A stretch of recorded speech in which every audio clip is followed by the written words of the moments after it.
मैं उसमें क्या कह सकता हूँ। ऐसा तो नहीं है कि आज पहली बार उन्होंने इस तरीके की भाषा का प्रयोग किया है। जब वो मुंबई में होती हैं और जगह भी होती है तो ये चीज़ें तो प्रचलित है, पूरा जग जाहिर है, सबको इसके बारे में पता है। इसलिए मैं इन चीज़ों में नहीं जाना चाहता हूँ। जहाँ तक मेरी बात है, मैंने पहले ही कहा है कि वो मेरी बड़ी बहन है, मैं उनका पूरा आदर करता हूँ, उनका पूरा मान सम्मान करता हूँ।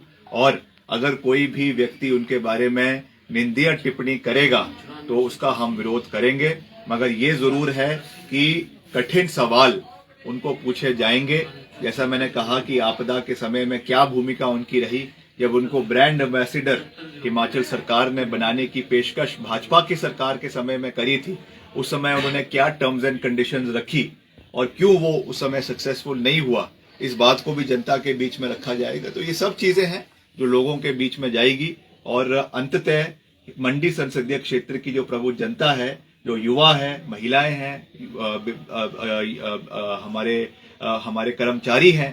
तो पिछले कल वो कह रही थी कि कर्मचारियों को जो है वो ठगा है और कर्मचारियों को पेंशन नहीं दी है। मैं ये कहना चाहूंगा, अब पहले जब आप हिमाचल आई गई हैं अगर, तो कम से कम अपना होमवर्क करके तो आइए। आपको यही नहीं पता है कि यहाँ के मुद्दे क्या है।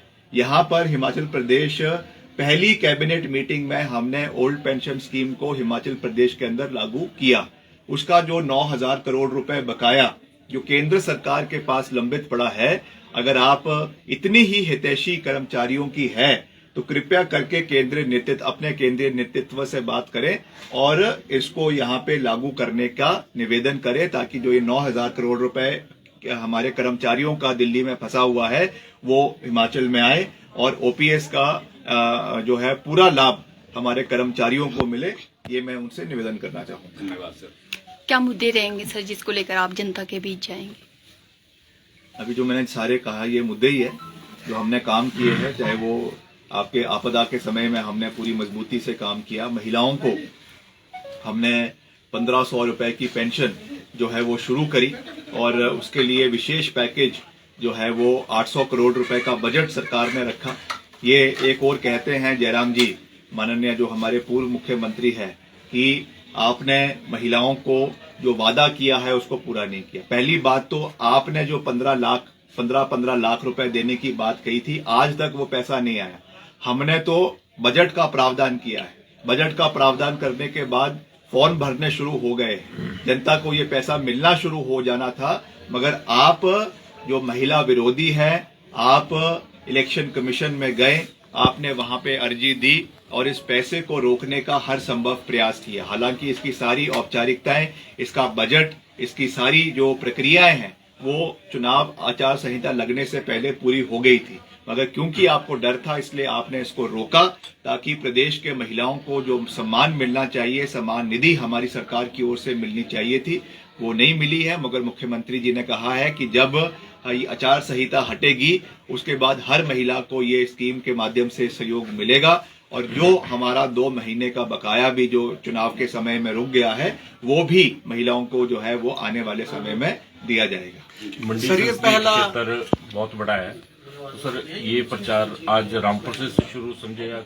इसके बाद मंडी से शुरू करेंगे? नहीं, आज एक बहुत ही महत्वपूर्ण दिन है जो हमारे देश के एक बहुत बड़े नेता भीमराव अंबेडकर साहब, जिनका एक बहुत बड़ा योगदान हमारे संविधान को बनाने में रहा है। और संयोग की बात यह है या आयरनी ये है कि उसी संविधान को आज भाजपा जो है उसकी धज्जियां उड़ाने में कोई कमी नहीं छोड़ रही है। आज जिस तरीके से हमारे संवैधानिक मूल्यों का गला घोंटा जा रहा है, आप रोज देख रहे हैं कोई ना कोई कार्रवाई, कभी ईडी के द्वारा, कभी सीबीआई के द्वारा, मुख्यमंत्री 2 मुख्यमंत्री को जेल में डाला हुआ है, जो हत्या करी जा रही है। इलेक्ट्रोल बॉन्ड का इतना बड़ा मसला निकल कर आया जिसमें आपने देखा कि करोड़ों रुपए जो है कंपनियां वो भाजपा को देती है, उनके ऊपर पहले तो ईडी की, सीबीआई की रेड होती है और जैसे ही वो रेड होती है उसके बाद वो चंदा देना शुरू कर देते हैं। तो एक किस्म से ये हफ्ता वसूली है और कुछ नहीं है। आज ये हमारे देश का हाल हो चुका है, तो इसके खिलाफ हमको लड़ाई लड़नी है, मजबूती से लड़नी है और इन सब चीजों को हम आगे रखेंगे। आज उसी सोच के साथ जो हमारे, जैसा मैंने कहा, भीमराव अंबेडकर जी की जयंती के ऊपर आज ये कार्यक्रम यहाँ पे आयोजित किया गया है। अब क्योंकि कांग्रेस पार्टी ने टिकट भी डिक्लेयर किया है तो निश्चित तौर से पूरे उत्साह के साथ पूरे रामपुर क्षेत्र के लोग आज यहाँ पे उपस्थित होंगे और अपना आशीर्वाद हमें देंगे, कांग्रेस पार्टी को देंगे और हम यहाँ से इसकी आगाज करते हुए, शुरुआत करते हुए आगे बढ़ेंगे और आने वाले समय में जो मंडी संसदीय क्षेत्र का मंडी जिला है वहां पे जाकर वहां से जितने भी हमारे ब्लॉक कांग्रेस के अलग अलग वो है उसकी बैठकों में जाएंगे, कार्यकर्ताओं के साथ सम्मेलन करेंगे और फिर चुनावी प्रक्रिया में उसके साथ आस्ते आस्ते रूपरेखा बनाते हुए पूरे संसदीय क्षेत्र के 17 विधानसभा क्षेत्रों का दौरा भी करेंगे, आशीर्वाद भी प्राप्त करेंगे, चाहे हमारा जनजातीय क्षेत्र है, चाहे कुल्लू का इलाका है, मनाली का इलाका है, मंडी का इलाका है, हर क्षेत्र की प्रबुद्ध जनता का आशीर्वाद प्राप्त करेंगे। अपनी सोच जो हमारा विजन है वहां के लोगों के लिए उसको भी उनके बीच में रखेंगे और मुझे विश्वास है कि लोग सकारात्मकता को जो है वो अपना आशीर्वाद देंगे। आज जो नकारात्मक सोच, जो गाली गलौज की सोच, जो अभद्र टिप्पणियों की सोच चल रही है, ये लोग इस चीज को जो है उसकी सराहना नहीं करते हैं। इसलिए हमें मुद्दा आधारित बात करनी है, सबका मान सम्मान रखना है और आगे बढ़ना है और आशीर्वाद लेना है। सर, ये पहला इलेक्शन है आपका और कितनी कमी आप फील कर रहे हैं राजा साहब की और एक जनता को मैसेज? नहीं, पहला इलेक्शन तो मेरा सांसद के रूप में है। इसके पहले मैंने 2 चुनाव लड़े हैं और मुझे सफलता उसमें प्राप्त हुई है, मगर ये एक नई भूमिका में ये चुनाव लड़ा जा रहा है तो निश्चित तौर से स्वर्गीय राजा वीरभद्र सिंह जी आज हमारे बीच में नहीं है, मगर उनका आशीर्वाद हमारे साथ है और जनता के अंदर जो उनका प्यार है, मान सम्मान है, जो उन्होंने काम इस संसदीय क्षेत्र में और पूरे हिमाचल के अंदर किए हैं वो लोगों के बीच में है। उसी को आगे ले जाना हमारा कार्य है, हमारा विशेष अधिकार है और उन्होंने ही हमें ये सोच दी है कि हमें दलगत राजनीति से ऊपर उठकर काम करने हैं और सही का समर्थन, गलत का विरोध करना है।